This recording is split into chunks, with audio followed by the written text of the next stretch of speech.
15 de outubro de 2020, o News for Life está começando e a nossa primeira notícia é no mínimo preocupante. O presidente da China, Xi Jinping, disse às tropas para focarem na preparação para uma guerra.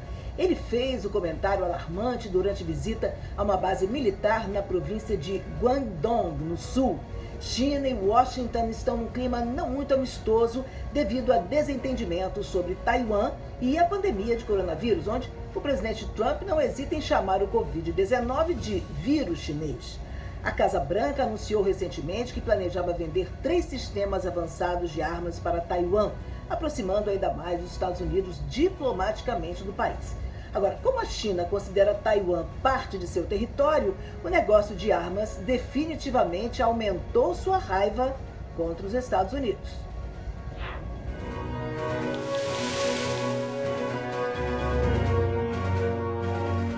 O Fundo Monetário Internacional, o FMI, está prevendo uma recuperação longa e desigual da pandemia. Alguns bancos estão ganhando muito dinheiro. O gigante dos bancos de investimento, Goldman Sachs, relatou enormes ganhos no terceiro trimestre, quase dobrando seus lucros para 3,6 bilhões de dólares. JP Morgan Chase e BlackRock também estão faturando. Enquanto isso, Wells Fargo enfrenta um tipo diferente de problema. O banco demitiu mais de 100 funcionários por fazerem declarações falsas para obter dinheiro de um fundo de auxílio para pequenas empresas. Essas ações podem configurar uma fraude. Em setembro, o JP Morgan disse que estava investigando se os funcionários abusavam dos empréstimos do Programa de Proteção ao Salário e de outros programas de alívio à pandemia.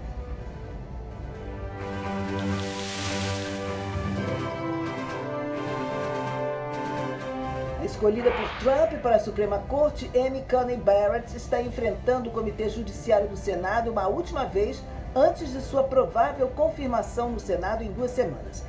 Enquanto ela novamente se recusou a dizer abertamente como iria decidir sobre casos específicos, Barrett e seus apoiadores republicanos já deixaram claro que ela não seria a favor de desmantelar a lei de cuidados acessíveis ou então reverter casos que definem o direito constitucional de contraceptivos. Durante uma discussão irritada com a senadora Kamala Harris, candidata a vice pelo Partido Democrata, sobre o direito de voto, Barrett se recusou a dizer se acredita que a discriminação dos eleitores ainda exista nos Estados Unidos. Hoje, a comissão está completando o 4º dia de audiências com depoimentos de testemunhas a favor e contra a confirmação de Barrett.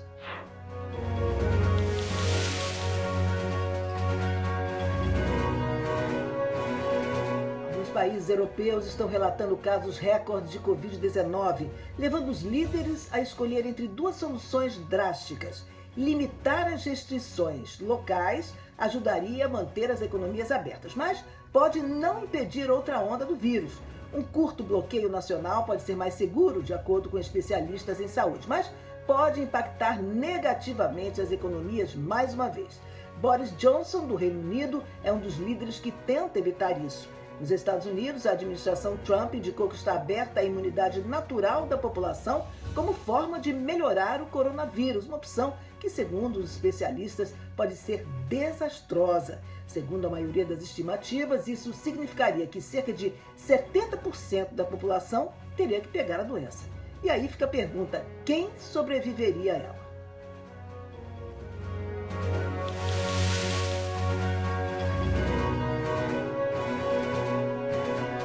Tanto Trump quanto Biden estarão dando entrevistas hoje às 8 da noite a diferentes emissoras de TV americanas. O presidente estará na NBC e o candidato democrata na ABC.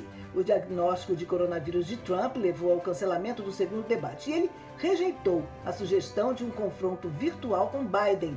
Conforme a votação continua, os estados já estão quebrando recordes. O condado de Harris, no Texas, estabeleceu um recorde de votação no segundo dia e a Califórnia recebeu 10 vezes mais cédulas do que durante a eleição de 2016. Enquanto isso, o governador de Massachusetts, Charlie Baker, um republicano, surpreendentemente diz que não vai apoiar a candidatura de reeleição do presidente Trump. O porquê, ele não disse.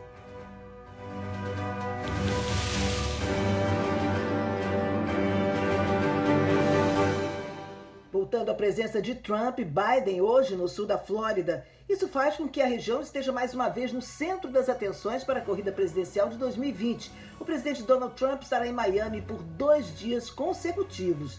A entrevista dele para a NBC hoje às 8 da noite será no Pettis Art Museum, no centro de Miami. A NBC disse que Trump vai ficar a pelo menos 3,5 metros da entrevistadora Savannah Guthrie e do público.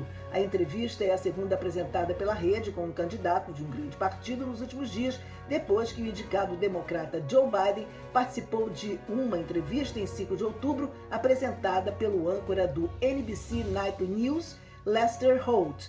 Além dos eventos, as autoridades também estão aconselhando a todos que estarão na área a esperar atrasos no trânsito e possíveis fechamentos de estradas.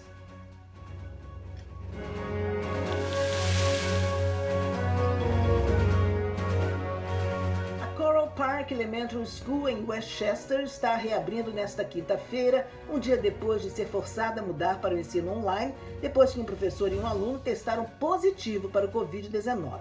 Pela segunda vez na mesma semana, o Covid-19 forçou escolas públicas do condado de Miami-Dade a fechar temporariamente uma de suas escolas. Na segunda-feira, foi a Mass Academy em Virginia Key.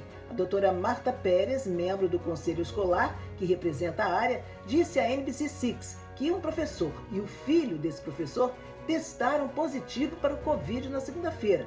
Como esse professor muda de sala em sala para dar aula, muitos alunos e outros professores podem estar já contaminados.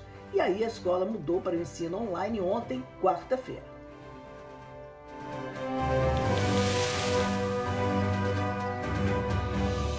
Hoje começa oficialmente a temporada da pesca do caranguejo na Flórida, mas novas regras serão postas em prática para aumentar a população do crustáceo. Algumas das novas regras, criadas pela Comissão de Conservação de Peixes e Vida Selvagem da Flórida, incluem encurtar a temporada em 2 semanas. Em julho, a agência estadual relatou que a pesca do caranguejo estava passando por um declínio na colheita, provavelmente devido ao excesso de pescarias em todo o estado.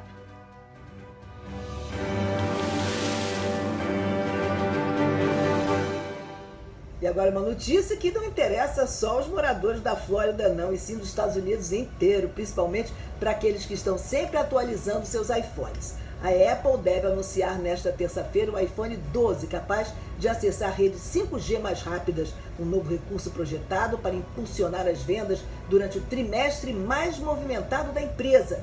Os analistas de Wall Street esperam que a Apple lance 4 novos iPhones na transmissão do evento de sua sede em Cupertino, Califórnia. Espera-se que 2 modelos Pro tenham mais sensores com um apelo mais amplo, uma tela grande e câmeras mais abrangentes com um preço mais atraente. Vamos esperar esse lançamento que está gerando muita expectativa, não só para os investidores, mas principalmente para os consumidores. E o News for Flórida vai ficando por aqui, voltando amanhã com mais notícias locais para você. Obrigada pela companhia e até lá.